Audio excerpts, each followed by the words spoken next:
Amis de Morpheus Etica, bonsoir et bienvenue dans cette nouvelle émission L'enfant, un business pas comme les autres. Alors ce soir, j'ai le retour d'une dame, d'une grande dame. Elle s'appelle Gladys. Est-ce que Gladys, elle est là? Oui, bonsoir Christophe. Bonsoir Gladys. Bon, Gladys, ce soir, tu es mon invitée, d'accord, bien entendu. Tu as encore des choses à dire, puisqu'on avait déjà fait un épisode, bien entendu. Hein. Donc là, tu vas nous dire simplement, nous rappeler dans quelle région tu es pour que les gens te situent, d'accord? Et puis après, ben, je te laisse la parole pour te laisser dire ben, tout ce que tu as à dire. Vas-y Gladys, tu as la parole. Vas-y. Bonsoir, je suis Gladys et j'habite la commune de Massy. Donc, je suis en train de déménager de la France. Et donc, vous m'avez déjà vu en fait dans cette émission-là, pas qu'une fois. Donc, j'ai été internée également abusivement par les autorités françaises qui ont tenté de m'assassiner par rapport à mes enfants. Donc, ils ont voulu me faire taire définitivement. Donc, grâce à toi, Christophe, et toutes les personnes qui m'ont suivi, cette histoire s'est mal enclenchée pour eux, en fait. Et donc, je suis sortie de l'internement le 2 août dernier avec leur rapport fallacieux où ils ont essayé de me faire passer pour ce que je ne suis pas. Le rapport, en fait, j'ai lu en fait les éléments du préfet de l'Essonne et son cabinet où ils ont écrit que j'avais des troubles mentaux, que j'étais dangereuse pour les personnes et dangereuse pour le public. Or, je ne sors pas, je fais dans tout ce qui est donné. En fait, je travaille sur mes ordinateurs, je les ai tout le temps, constamment, en voyage, je voyage beaucoup. En fait, ce que cette justice, enfin, ces autorités judiciaires n'ont pas fait, c'est en fait d'aller chercher les informations et les bonnes informations, ou s'ils ne sont pas allés chercher, c'est qu'ils ont la bonne information. Je suis directrice, je suis gérante d'un cabinet qui est domicilié à Massy, et donc du coup, ils ont essayé de me faire passer pour la personne que j'étais pas. Ils ont pris mes enfants parce qu'en fait, ils ont eu dans leur dossier beaucoup d'erreurs. Et donc, du coup, pour pouvoir me faire taire, ils ont décidé de me faire assassiner dans un hôpital psychiatrique avec des médicaments. Donc, voilà où on en est aujourd'hui. Et là, depuis que je suis sortie, donc, je suis allée voir mon avocat pour essayer de savoir où elle en était sur la garde de mes enfants. Parce qu'en fait, mes enfants ont été pris en otage, en fait. Parce qu'en fait, ce qu'ils ont peur, les autorités judiciaires d'Evry, c'est en fait de payer les dommages et intérêts de tout ce qu'ils m'ont fait jusqu'à aujourd'hui. Et donc, du coup, les enfants sont pris pour des otages dans ce dossier. Et derrière, en fait, qu'est-ce que j'ai fait quand ils m'ont enfermé? J'ai alerté toutes les ambassades. Et toi, Christophe, tu as alerté également l'ambassade du Gabon. Donc, l'ambassade du Gabon, qu'est-ce qu'elle a fait? Elle a envoyé un courrier d'urgence au préfet de l'Essonne pour lui demander de lui fournir le certificat médical qui dit que j'avais des troubles mentaux, que j'étais dangereuse pour la société et pour le public, etc. Et en fait, quel genre de choses que j'aurais commises sur la voie publique. Et donc, j'ai été convoquée par l'ambassade plusieurs fois et aujourd'hui, en fait, je suis désormais sous la responsabilité de l'État gabonais. Ce qui concerne l'État français ne me concerne pas. Au jour d'aujourd'hui, ce que je demande à l'État français, c'est de me rendre mes enfants afin que nous quittions le territoire français. On ne peut plus vivre ici parce qu'en fait, cette tentative d'assassinat a failli me coûter la vie. Je n'aurais pas eu le réflexe de te prévenir, Christophe. Au jour d'aujourd'hui, je ne sais pas où j'en serais. Ouais. Comme quoi, hein. Donc voilà. Donc derrière le courrier que le consul a fait, le consul général a fait au préfet de l'Essonne, il n'a pas eu de retour par rapport à ce courrier-là.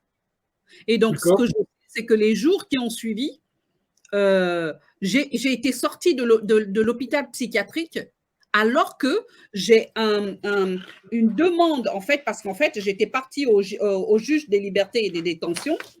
Donc, j'étais envoyé ce document-là, le juge des libertés de détention. En fait, quand je me suis rendue à Évry auprès du juge des libertés et des détentions par rapport à quand ils m'ont enfermée, en fait, le juge des libertés et des détentions me posait des questions, à savoir, il y avait des questions que je trouvais un peu aberrantes. Donc, je lui ai répondu qu'il fallait que je sorte parce que j'avais un cabinet de conseils et de consultants que je gérais et qu'il fallait absolument que je sorte de l'asile parce que je devais gérer mes affaires. J'ai acheté un appartement à Massy. Donc, du coup, en fait, là, j'ai perdu pendant 3 mois du chiffre d'affaires à cause de leur internement abusif. J'ai perdu le chiffre d'affaires. Et derrière, en fait, ils ont fait, enfin, le juge des libertés de détention a demandé une contre-expertise. Quand le préfet a compris qu'on l'a envoyé un courrier et qu'il y avait une contre-expertise qui se faisait, il a décidé de me faire sortir rapidement de l'hôpital psychiatrique. Entre-temps, le procureur d'Évry a demandé au juge des libertés et des détentions de me maintenir en hôpital psychiatrique. Ce que j'ai compris, c'est qu'en fait, ils avaient l'intention de m'assassiner dans un hôpital psychiatrique. Parce que je demande aux autorités françaises de faire correctement la justice. Ils veulent pas payer les dommages à intérêts et des choses qui m'ont fait vivre en France. Ils n'avaient pas à m'emmerder. Oui. Ils n'avaient pas à chercher des problèmes où il n'y en a pas. Moi, ce que j'ai demandé depuis le début aux autorités françaises, c'est de me laisser vivre avec mes enfants en France. Je ne suis pas là pour réclamer leurs aides sociales. Depuis que je suis en France, je n'ai jamais bénéficié de leurs aides sociales. Je travaille pour payer mes logements, mes voyages et le bien-être de mes enfants. Alors, ce que je pourrais te faire pour poser une question pour que les gens se rappellent simplement, hein, d'accord, c'est quel avait été le motif pour qu'ils t'enlèvent les enfants? Alors, le motif, en fait, je pense que tu as le rapport dans les documents que je t'ai envoyés. Alors, tous les rapports que tu m'as donnés, ils seront publiés au bout de l'entretien. Hein. Voilà. J'ai numérisé, ça sera au bout, comme ça, toutes les preuves seront en ligne. OK? Voilà. Mais tu rappelles le motif de pourquoi ils ont dit qu'ils t'enlevaient les enfants. En fait, dans leur rapport, ils ont simulé, en fait, comment même dire, une maladie mentale, en fait, sans expertise au départ. Et derrière, en fait, pendant cette audience, je n'étais pas à l'audience. Moi, je n'étais pas à l'audience du 19 octobre 2022. Il se trouve que c'est mon ex-mari qui y est allé. Et derrière, en fait, la juge, voilà les éléments, la juge aurait reçu, c'est dans le rapport, un courriel de M. Franck Nicolas qui travaille chez BNP AM le 27 09 2022. Suivant tous ces éléments, la juge, l'erreur qu'elle a faite, c'est qu'elle n'a pas mené des enquêtes pour tenter de connaître la personne que je suis. Elle a écouté mon ex-mari et son avocat. Et ils ont même menti que le monsieur Franck Nicolas était mon compagnon. Dans le rapport, c'est écrit noir sur blanc. Hein, alors que ce n'est pas mon compagnon. Je n'ai jamais été en couple avec lui et il n'a jamais vu mes enfants. Et donc, derrière, la juge a commencé à inventer, simuler une maladie mentale, les mêmes troubles mentaux qu'ils ont aujourd'hui, en fait. Et donc, du coup, ils ont décidé qu'ils devaient placer mes enfants. Et derrière, ils ont demandé à ce que je ne voie pas mes enfants. Ils ont réservé mes droits. Alors que l'article 371-1 dit que j'ai l'autorité parentale. Et ils m'ont complètement mis à l'écart de mes enfants. Aujourd'hui, ça fait 11 mois que je n'ai ni vu mes enfants, ni parlé à mes enfants. Est-ce que tu penses que par l'intermédiaire du père de tes enfants, tu as affaire à un réseau? Ah oui, mais j'ai affaire à un réseau. J'ai affaire à un réseau. Ça, c'est logique. Les autorités judiciaires d'Évry manipulent cette procédure depuis le début on se rend compte qu'il y a des plaintes qui sont posées depuis. Les plaintes sont toujours en cours depuis des années. Ouais. Il y a de la lenteur. Et derrière, il y a le Franck Nicolas qui n'est personne dans ma vie. Mais Moi, quelle fonction il a, ce monsieur-là, alors? Tu m'as il dit? travaille aux asset management. Apparemment, il est CEO, je sais, au niveau des asset management. Et en plus de ça, il est en cavale. Il a quitté la France. Le père des enfants, après avoir manœuvré cette machination judiciaire, les deux ont quitté la France. Qui? Le père et le Franck Nicolas en question. Il n'y a aucun bon? de vie d'eux.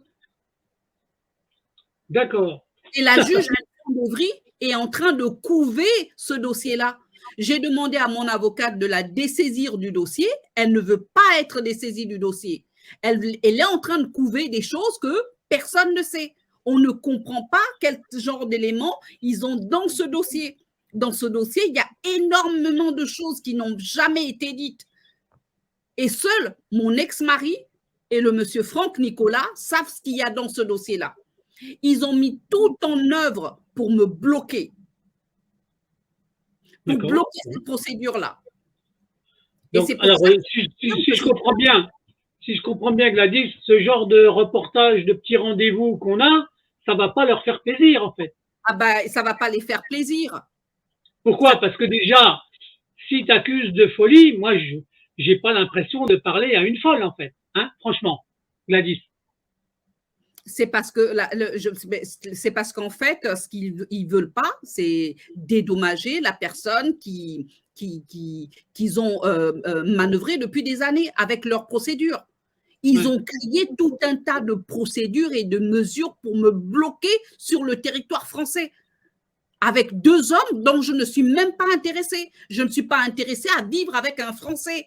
Je n'ai rien contre les hommes français, mais moi, ça ne m'intéresse pas de vivre avec un homme français.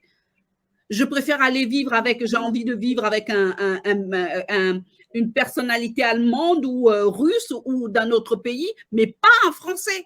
Et depuis des années, la justice française me sert M. Franck Nicolas de BNP AM dans tous mes dossiers et à toutes les sauces. Dès qu'ils sont coincés quelque part, ils vont juste prendre le nom de M. Franck Nicolas, ils l'exposent. Et c'est écrit tout le temps, noir sur blanc. Ils ont servi mes enfants pendant plus de 5 ans à des jeux déviants chez le père. Le père, à ce jour, il n'a jamais été mis en prison. Hein. La seule chose qu'ils ont fait, ils ont servi M. Franck Nicolas dans le dossier pour que le père ne parte pas en prison. Pour moi, qu'est-ce que c'est? C'est un réseau. Est-ce que dans les derniers entretiens avec tes enfants, tu as eu des informations par tes enfants? Alors, en fait, là, le problème, c'est que je n'ai même pas eu d'informations parce que l'avocate, la juge, a refusé de remettre les rapports de l'ASE à mon avocate. Je l'ai su le 22 août dernier. Il n'y a pas eu. Et pourquoi elle refuse, la juge? Rappelle le nom de la juge. Rappelle le nom de la juge. Cécile Boischaud, juge d'enfants d'Évry. D'accord. Et pourquoi elle n'a pas voulu donner le rapport? L'avocate ne comprend pas non plus. Elle ne veut pas non plus se dessaisir du dossier parce que je l'ai demandé au conseil de magistrature récemment, non seulement de la sortir, ils ne veulent pas la sortir, j'ai dit non. Donc, du coup, elle n'a pas à être dans mon dossier vu qu'elle réceptionne les courriels de M. Franck Nicolas. Elle n'a pas à gérer mon dossier du tout. Est-ce que dans ta tête, tu t'es déjà mis à penser que soit la juge, elle est menacée elle-même et on l'a contraint à ne pas donner les rapports, ou est-ce que tu penses qu'elle est complice du système? Moi, je ne sais pas, mais moi, je sais qu'elle me bloque. Tout ce que je sais, c'est qu'elle me bloque et elle aide 2 hommes. Moi, je suis, comment même dire, je suis qualiticienne dans mon métier. En fait, ce que je t'ai expliqué une fois, je ne peux pas affirmer parce qu'en fait, dans ma vie, j'ai toujours rêvé d'être détective privé. Oui, sauf qu'aujourd'hui, je fais autre chose. Il faut toujours avoir la preuve des éléments pour pouvoir corroborer des éléments. Alors, ce que je sais de cette juge-là, c'est qu'elle ne veut pas quitter mon dossier, elle ne veut pas s'en dessaisir. Donc, j'ai envoyé un courrier par AR où je demande au conseil de magistrature de la dessaisir du dossier. Celle-ci ne veut pas sortir. L'avocate est allée voir son greffe, lui a demandé de sortir du dossier parce qu'en fait, on était dans un conflit d'intérêts. Si l'avocate parle de conflit d'intérêts, c'est qu'il y a un problème. Et derrière, pour couvrir les agissements de la juge, le préfet de l'Essonne et Madame Slotman, le médecin qui a rédigé un rapport calomnieux, ont décidé de me faire surveiller par docteur jeune une fois par mois et de continuer à vouloir me droguer avec les médicaments. Les médicaments en question, c'est ce qu'on appelle Risperdal et Valium. Ça, c'est le travail que le préfet de l'Essonne fait. Il me fait surveiller par un médecin une fois par mois et ce médecin l'envoie des rapports pour lui donner des informations sur moi. Et mais demain, tu le vois combien? Tu l'as déjà vu, ce médecin-là? Là, je l'ai vu une fois depuis la sortie. Et là, je dois le voir demain à 12h30. Et j'ai demandé à quelqu'un de m'accompagner. Je sors de chez moi maintenant avec des caméras, des caméras cachées. Oui, bien sûr. Ou avec une personne.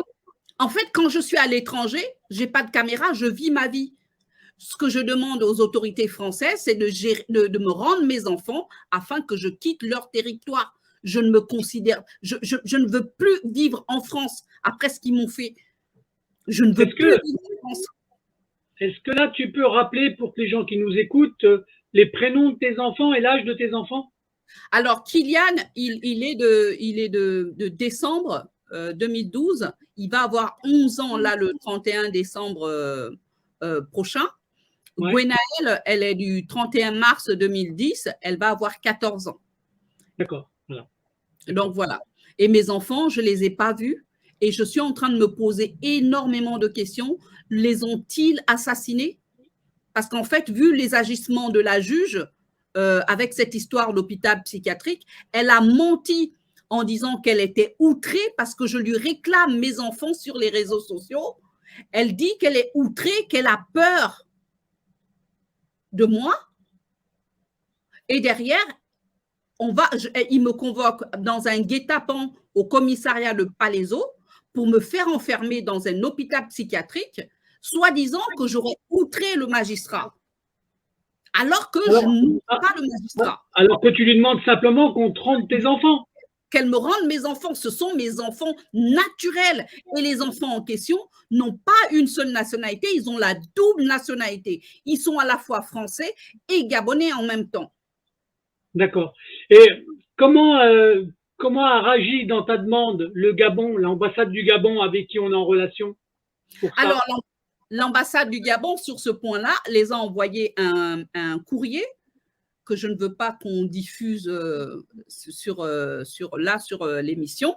Ils les ont demandé, en fait, sur le courrier, à la lecture du courrier, mais c'était très diplomate, le courrier était vraiment très fort.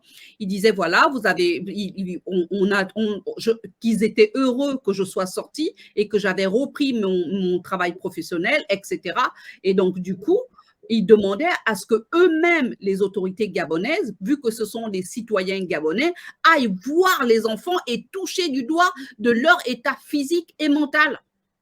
Et à ce jour, c'est le consul général qui l'a fait, à ce jour, la juge, parce qu'ils ont écrit à la juge, j'ai la copie et c'est écrit en grand urgent. La juge des enfants d'Evry n'a jamais répondu au courrier, comme le préfet n'a jamais répondu au courrier sur mon internement.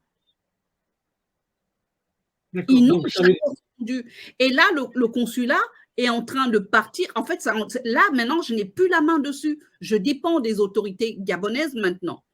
L'affaire est en train d'aller du côté du Quai d'Orsay parce qu'en fait, là, si dans les prochains jours, la juge n'a pas répondu, la juge n'a pas fait le nécessaire de m'envoyer la fameuse convocation parce que moi, j'ai des contraintes professionnelles, j'ai plusieurs postes que j'occupe, je suis à la fois DPO et RSSI en même temps Et donc, du coup, si elle ne nous envoie pas la convocation dans les prochains jours, si elle ne répond pas à ce courrier-là, du coup, le consul saisira déjà, dans un premier temps, les avocats gabonais, parce qu'en fait, il y a les avocats gabonais. Ensuite, l'ambassadeur, et qui va saisir le Quai d'Orsay par voie orale, parce qu'en fait, on est des Gabonais aussi.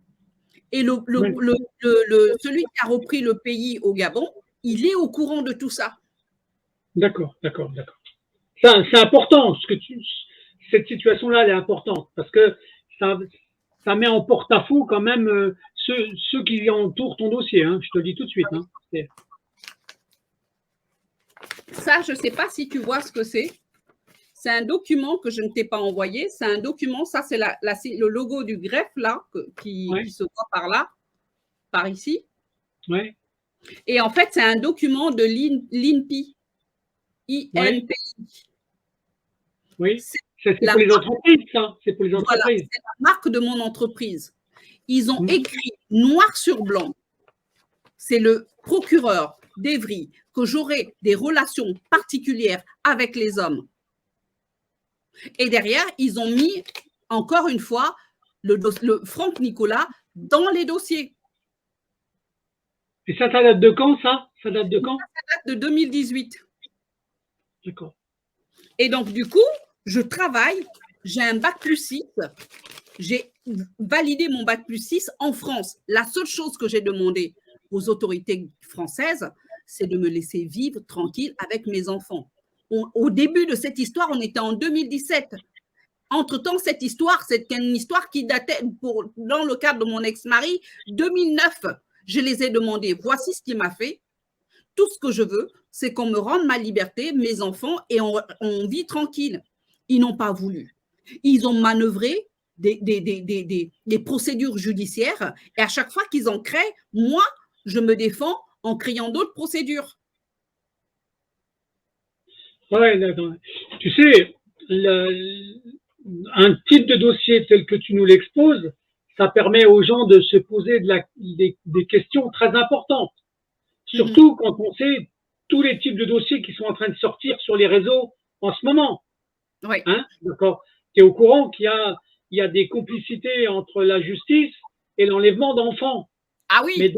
Mais dans les enlèvements ou dans les placements d'enfants, il n'y a pas que des placements. Tu es au courant de ça? Il y a des dossiers qui sortent. Hein. Il y a un scandale qui sort en Italie sur la pédophilie par l'institution judiciaire d'Italie.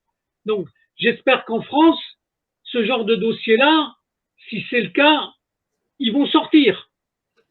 Bah, ils vont forcément sortir à un moment ou à un autre parce que même là, Christophe, j'ai pas vu mes enfants depuis 11 mois. Je vais te dire honnêtement, je me demande si mes enfants sont encore sur le territoire français. Est-ce qu'ils ne sont pas servis dans un réseau pour la prostitution, pour autre chose? J'en sais rien. Ce que je demande.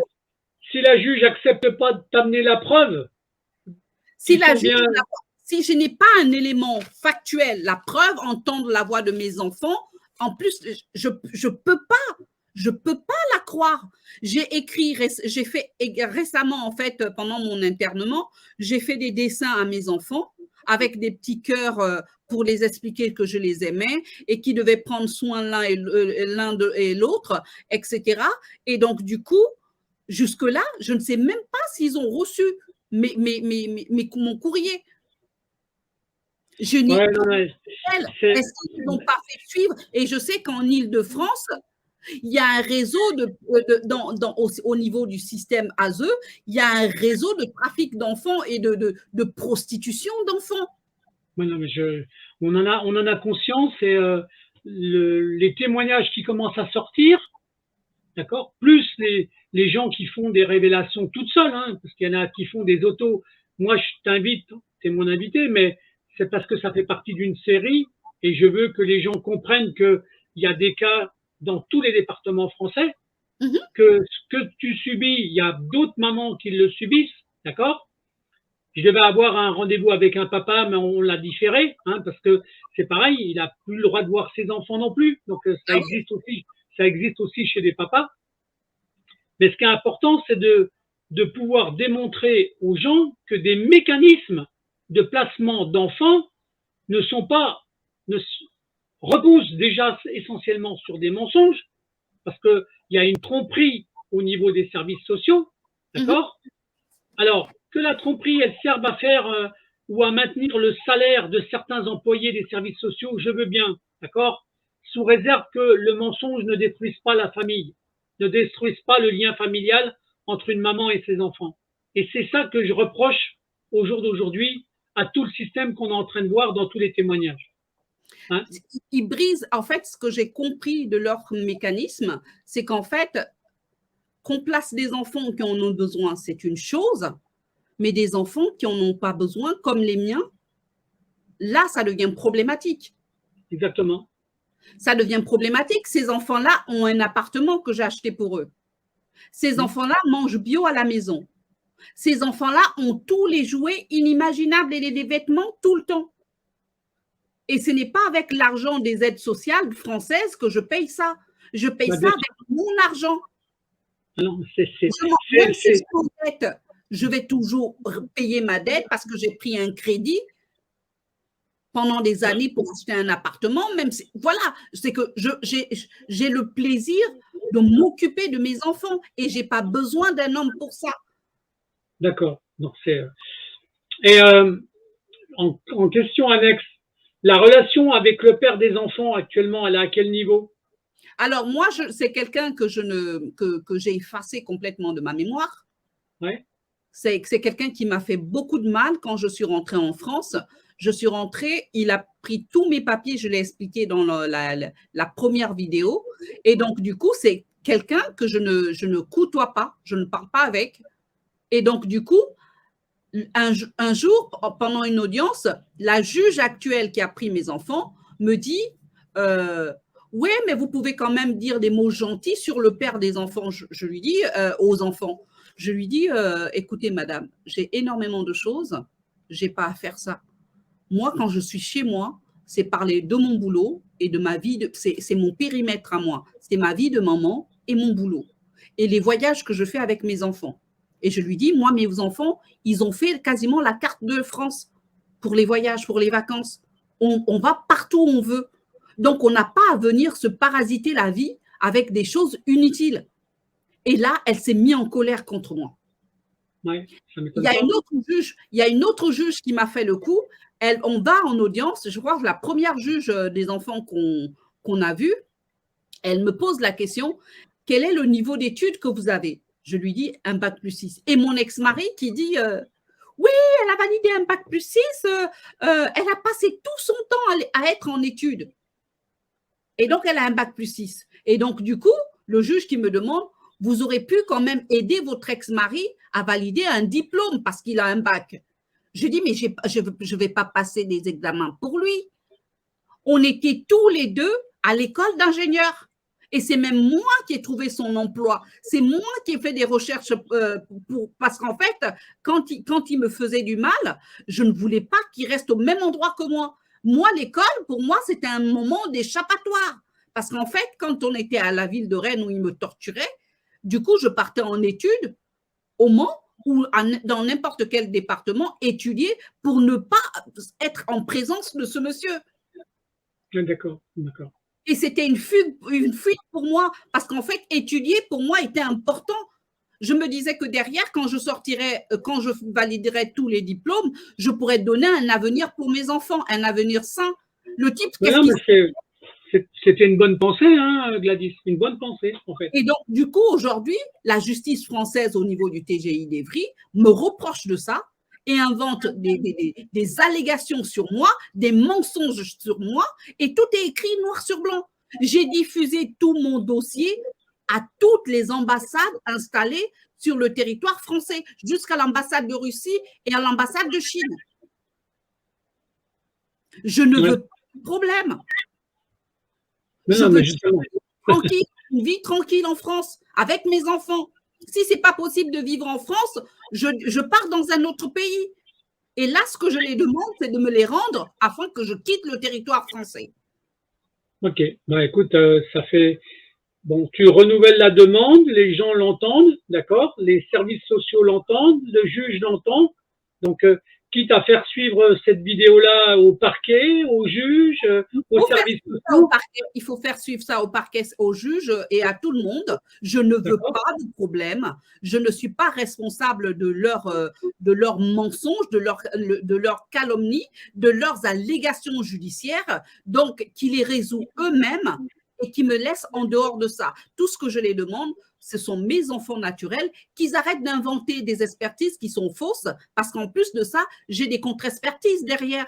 Alors justement, là, pour que les gens comprennent, au bout de cette vidéo-là, il y aura tous les contre-mensonges du système, d'accord? À l'appui de ça, il y a une Oui. déclaration qui est très simple.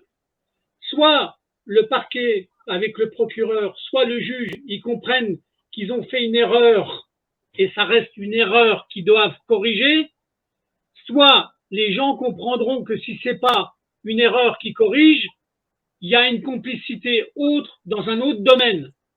C'est très simple, hein, très simple à comprendre. D'accord? Et les pièces que j'ai numérisées, que je mettrai au bout, c'est 70 documents au total, d'accord? Qui représenteront à peu près un complément de la vidéo de 10 minutes. Voilà. Donc, mais les pièces seront en ligne et les preuves seront factuelles. Voilà, Gladys, c'est important. Alors, Christophe, franchement, je vais te dire aujourd'hui, je suis française, je suis aussi à la fois gabonaise. En fait, je me rends compte que ma vie était meilleure dans mon pays d'origine. La France a tenté, par le biais du préfet de l'Essonne, de m'assassiner, de me ôter la vie. Comment pourrais-je vivre dans un pays qui a tenté de m'assassiner alors que ce sont eux-mêmes qui sont responsables de leurs propres allégations? Ils me reprochent de créer des procédures alors que ce sont eux-mêmes qui ont créé ces procédures-là parce que derrière, je suis obligée de me défendre. Là, aujourd'hui, j'ai reçu un courrier de l'Ordre des médecins de l'Essonne qui me dit que voilà, ils ne vont pas poursuivre Madame Nathalie Slotman qui a sorti un rapport mensonger en mon encontre en disant que je suis dangereuse pour les personnes, dangereuse pour le public, que j'aurais des troubles mentaux.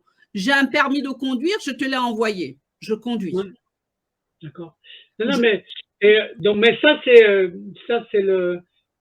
c'est l'ordre des médecins qui protège un autre médecin. Hein, oui, c'est qui protège un autre.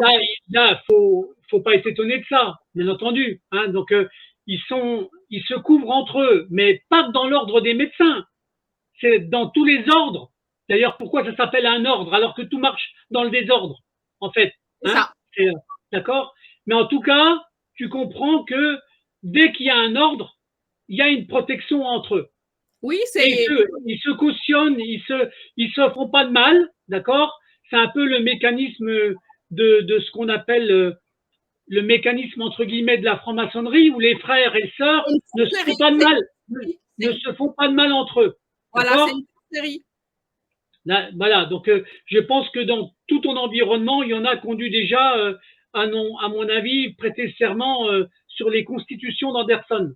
Si tu sais ce que c'est, d'accord, hein, donc je le rappelle là, en tout cas, c'est leur, on va dire, c'est leur constitution à eux, c'est ceux qui leur permettent de se protéger entre eux. Mais il ferait bien de respecter les premiers articles de leur propre constitution. Voilà, ça éviterait les travers qu'on rencontre maintenant un peu partout. Ce que je les demande encore une fois, au travers de ta vidéo, c'est de me laisser tranquille. Ouais. Moi, je n'ai rien à faire sur le territoire français. Je ne peux pas vivre. Là, j'ai décidé de partir. Ça veut dire qu'ils me rendent mes enfants, parce que moi, mes enfants, je ne les laisserai jamais sur le territoire français. Jamais. S'ils estiment que j'ai des troubles mentaux, j'ai un enfant de 30 ans qui est capable de s'occuper de ses 2 petits frères. D'accord, en plus. Hein, d'accord.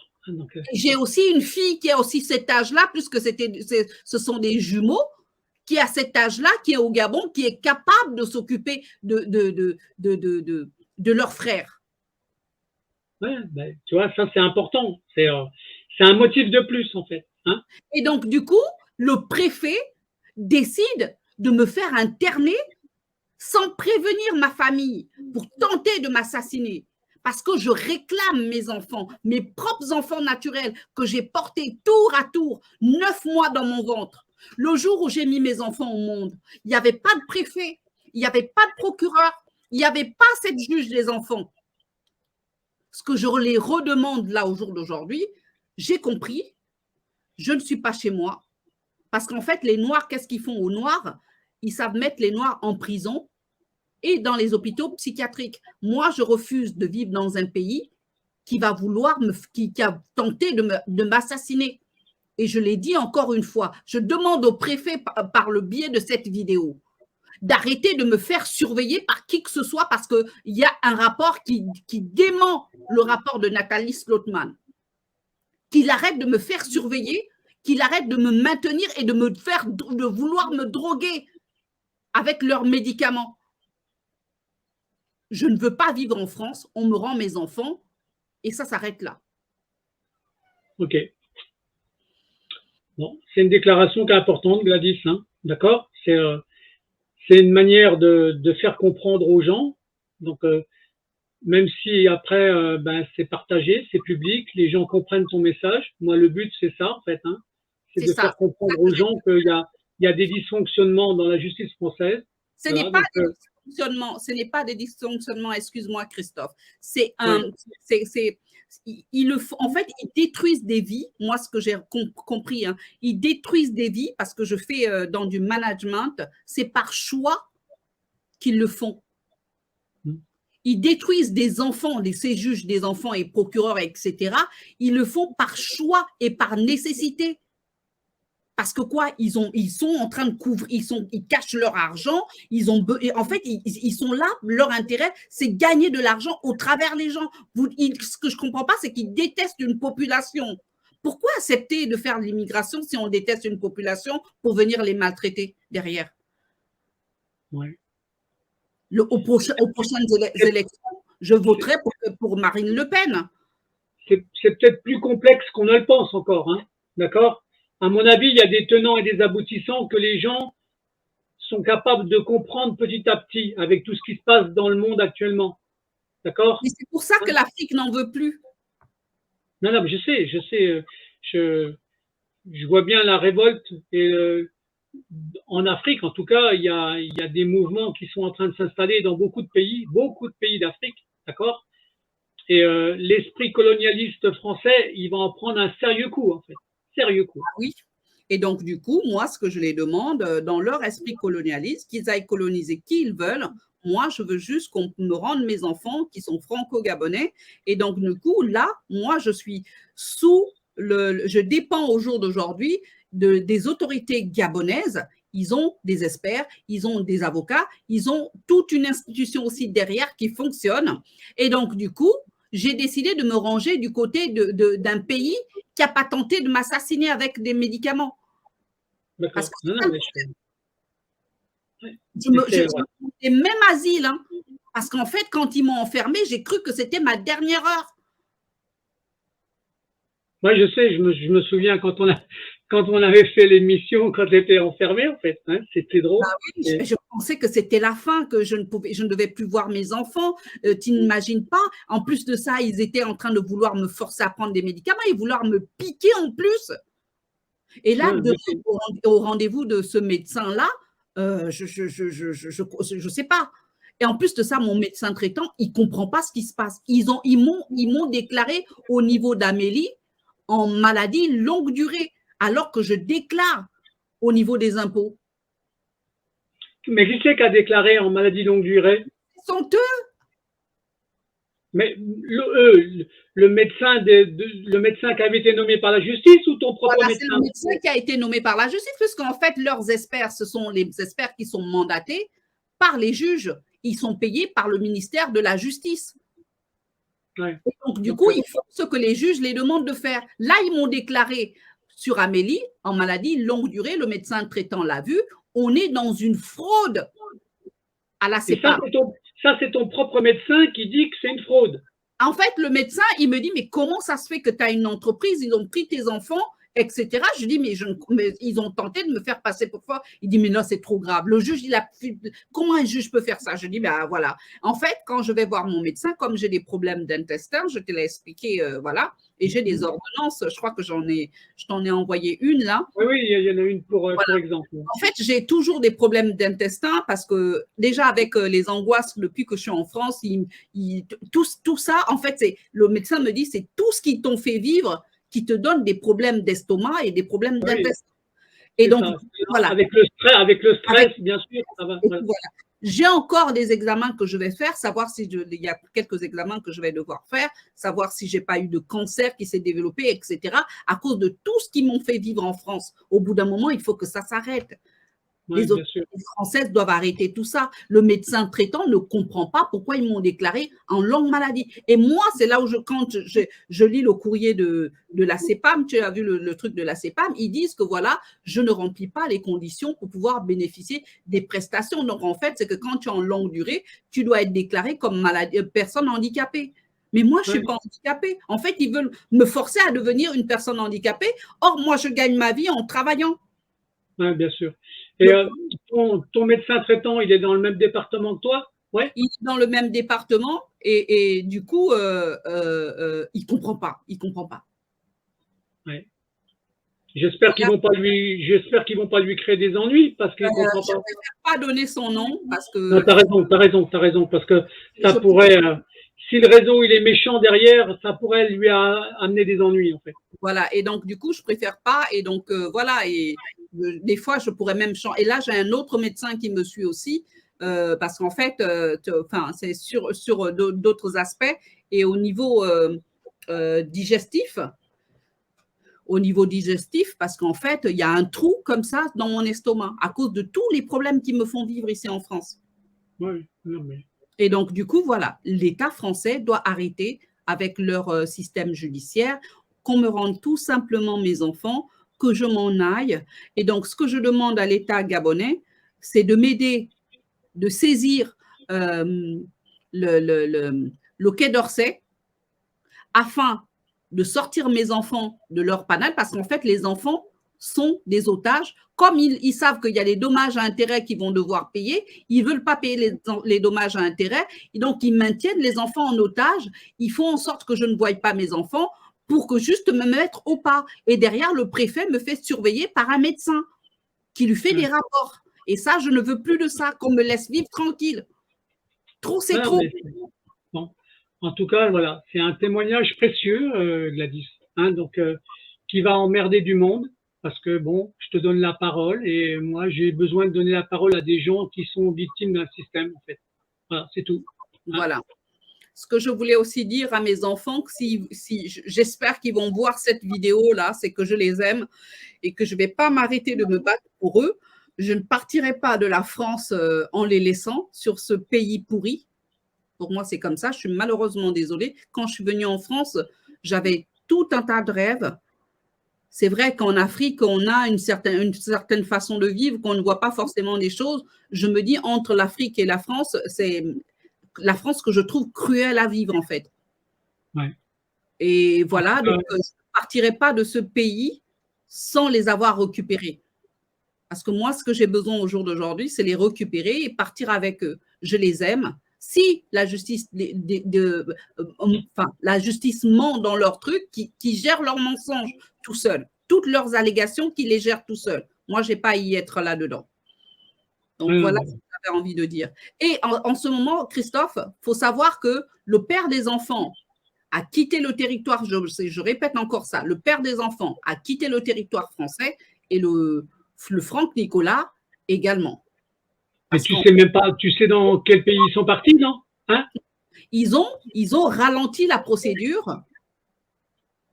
ouais. Pour justement me bloquer pendant qu'ils font leur vie où ils sont. D'accord. Bon, ben écoute. La justice française est bloquée. Et quand en février, plusieurs fois, janvier et février dernier, je vais au commissariat, ils me demandent où se trouve mon ex-mari. Je dis, je ne savais pas. Le seul endroit où il peut être, c'est chez sa mère à Ringot, du côté de Dol de Bretagne. Et donc, vous pourrez aller le retrouver là-bas. ou il est parti à l'étranger, payé par les frais, par M. Franck Nicolas. D'accord. Bon, ben écoute, en tout cas, ça a le mérite d'être la question posée, et puis la justice a intérêt à aller chercher, hein, comme ça. Et qu'ils arrêtent ça parce que je ne suis pas leur jouet, mes enfants non plus.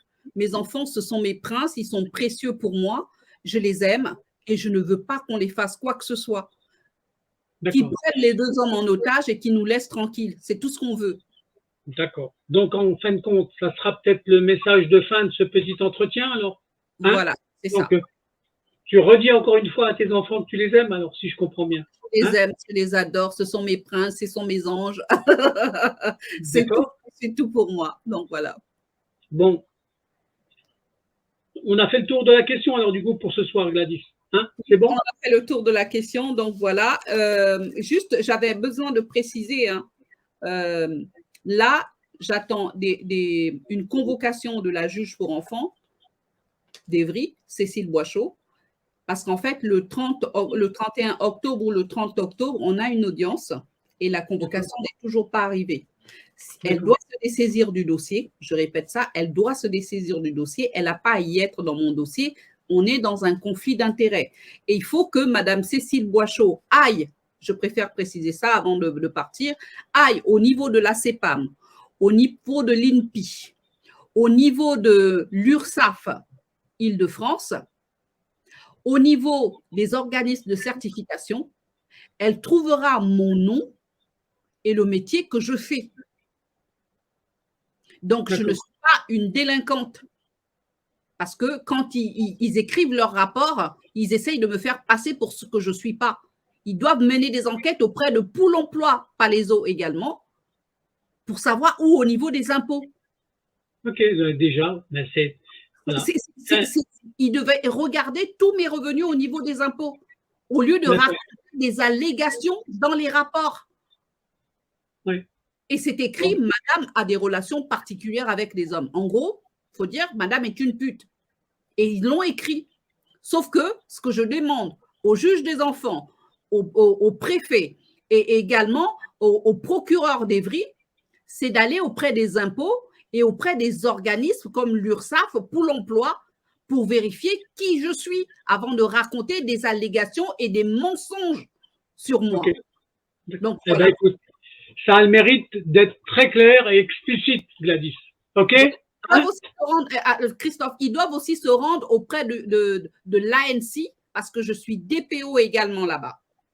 D'accord. Je suis reconnue là-bas. Donc, voilà. Bon, écoute, Gladys, le message va être entendu, d'accord? Et au bout de ce témoignage-là, Gladys, il y aura tous les documents que tu m'as envoyés. Voilà, d'accord? Et ça ne va pas aider à pouvoir détourner le sujet de ton dossier. D'accord? OK? OK. On en reste là, Gladys? OK? Hein?